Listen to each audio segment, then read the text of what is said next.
a landmark phase, and that's what I say, need creates opportunities started. We signed up at Data General's distributors in India and got into hardware. The Patni Computer Systems in India actually was set up in 1976 with the Data General distributorship. And we hired the first 3 employees in India. Head of hardware, head of marketing, and Narayan Murthy as the head of software. Narayan Murthy was then sent to the United States for training at Data General. The software operations grew very rapidly. We somehow convinced Data General to give us one operation, and under Murthy's one project, and under Murthy's leadership, that activity grew very fast. And we hired some very good people, some very brilliant people. Nandan Nilekani, Chris Gopal Krishnan, Shibulal, Raghavan. In fact, all the 7 founders of Infosys were at one point or the other working out of the 238 Main Street building right across from our present office, and which had our office for almost 30 years. The company was on a roll both in software and hardware.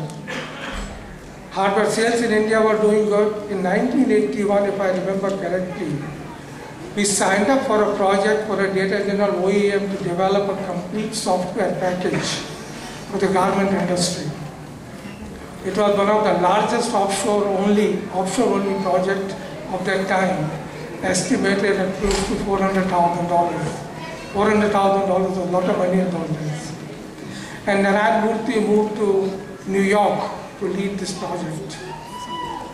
The project was executed very well, probably too well from the customer point of view. And one day when I was in Mumbai Raheja office, I was presented a single resignation letter signed by all the 7 erstwhile founders of Infosys. How it happened, why it happened, is another story for another time, but it started in another era for the company, because it was a major setback. It was a rough road. All to keep the software going with all the top layers gone was no easy task. They all left in one stroke. And this is the lesson number 3. Difficulties will come, and you have to sustain and persist. There was a point when it looked like that the operation would collapse, but that did not happen. We survived.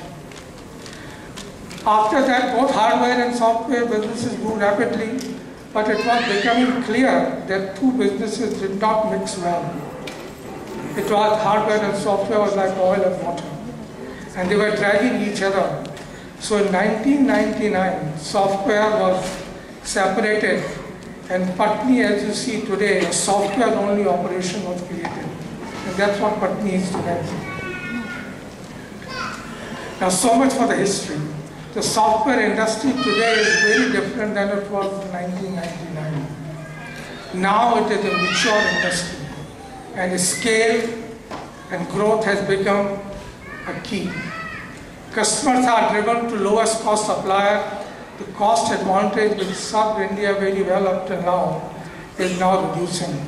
We still have the demographics in our favor, but the things are not back what they were in 1999. The India story is being adopted by many other countries.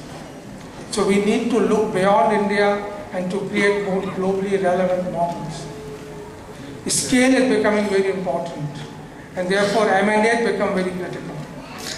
Acquiring boutique businesses, which we have been doing, we have done four acquisitions in the last 5 years, has advantages, but acquiring big businesses will create a significant difference which we need. Customers are demanding solutions. They do not, right now they are not happy with the fixes alone. Innovation will lead to growth. To adapt to this changing environment, we have to change ourselves. And as you know, this year has seen changes on many fronts. To increase the management bandwidth of our team, we invited one of our existing directors, Luke Van Broek, to take up the responsibilities as an executive director and take over all the operational responsibilities.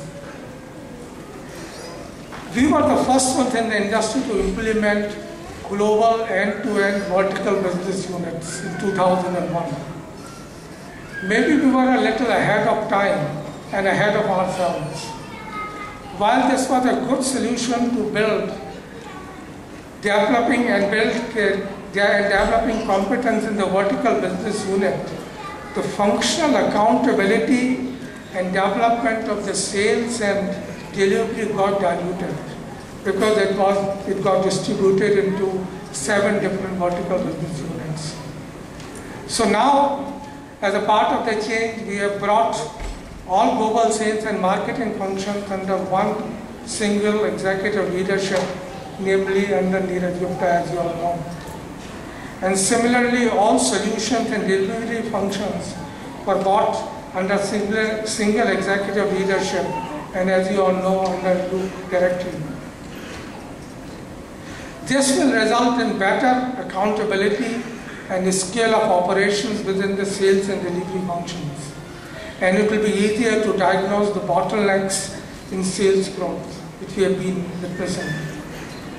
In order to drive and leverage operational efficiencies across all dimensions of our operations, functions like finance, MIS, global supply chain, and global infrastructure were put under single executive leadership under Sujit Singh. Our revenue growth has fallen behind the industry average for the last 2 years in a row, and we need to reverse this. We need to capture the leadership position we had in the industry circa 2003-2004. All the changes which you see around you is geared to this end, and as you well know, there has been a lot of it.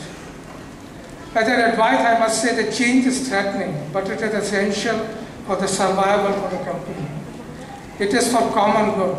If the company does well, everybody will come out ahead.